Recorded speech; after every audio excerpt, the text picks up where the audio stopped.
Long ago, there lived a girl whose eyes were growing bigger than normal, big to the size of a ripe mango fruit, to the extent that everyone in the village became afraid of her. The reason of her big eyes will shock you. In a quiet African village called Kanu, people lived simple and happy lives. The village had small mud houses, tall trees, and dusty paths where children played every day. Everyone knew one another and shared food when they could. In the middle of the village stood an old shrine made of clay and stones.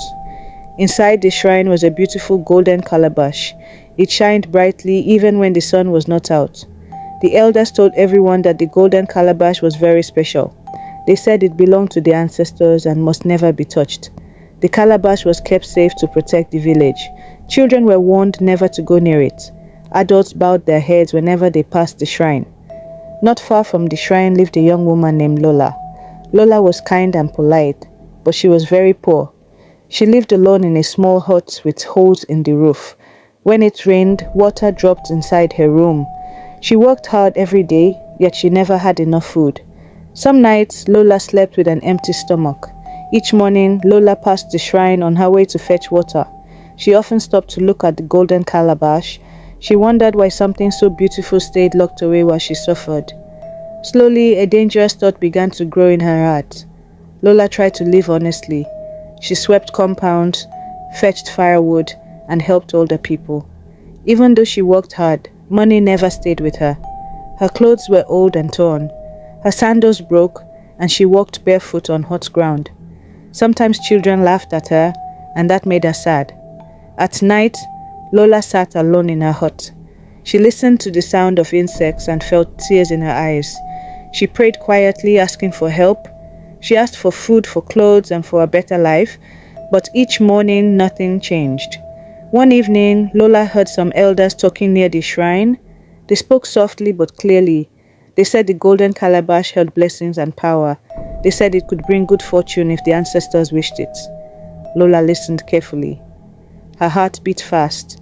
She thought, if the calabash brings blessings, maybe it can help me too. She tried to push the thought away, but it stayed. Each day the thought became stronger. She began to believe that taking the calabash might change her life. She did not think about the rules. She only thought about escaping poverty. She did not know that stealing from the shrine would bring great trouble.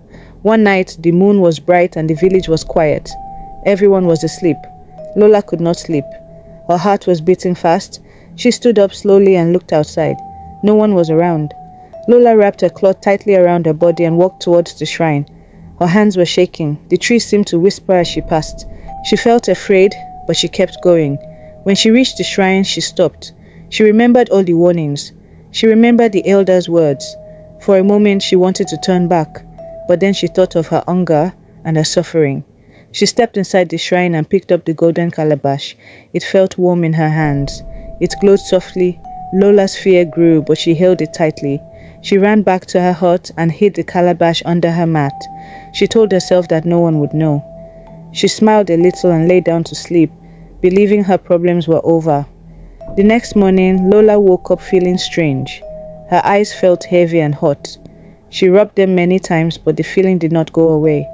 She went outside to fetch water and looked into the stream. When she saw her face, she screamed. Her eyes were bigger than before. They were shining with a strange light. Lola became afraid. She ran back to her hut and covered her face. She did not understand what was happening to her.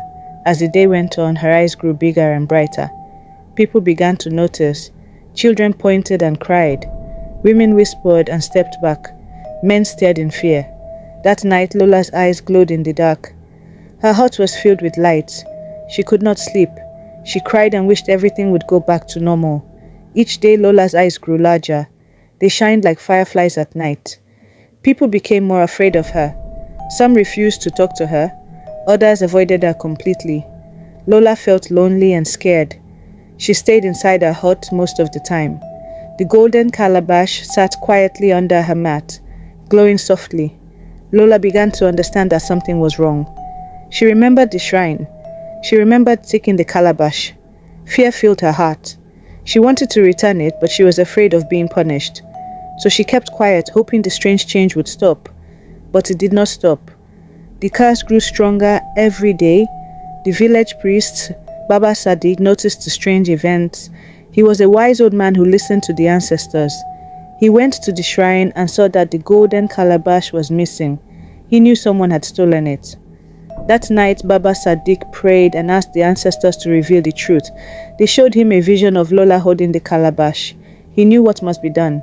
Baba Sadiq called the villagers together. Everyone gathered in the village square. He spoke calmly and said someone had stolen from the shrine. He said the curse would only end when the truth was revealed. All eyes turned to Lola. Her glowing eyes shone brightly. She began to cry. Lola fell to the ground and confessed. She told everyone she took the calabash because she was poor and tired of suffering. The villagers were shocked. Some were angry. Some felt sorry for her. Baba Sadiq raised his hand and asked for silence.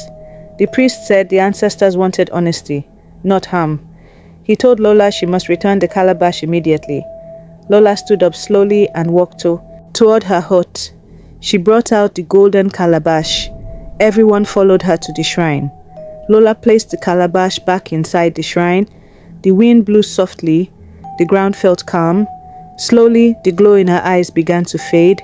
She cried as her eyes returned to normal. Lola fell weakly to the ground. She was alive and safe. The curse was broken. The villagers breathed in relief. Lola thanked Baba Sadiq and the villagers. She promised never to steal again. She asked for forgiveness. Lola began to walk honestly. She helped others and shared what little she had. Slowly, people forgave her. Over time, Lola's life improved. She found peace through kindness and patience. She learned that stealing brings pain, not happiness. The elders told Lola's story to children for many years. They said it was a lesson about honesty. Lola lived quietly and happily, grateful for a second chance.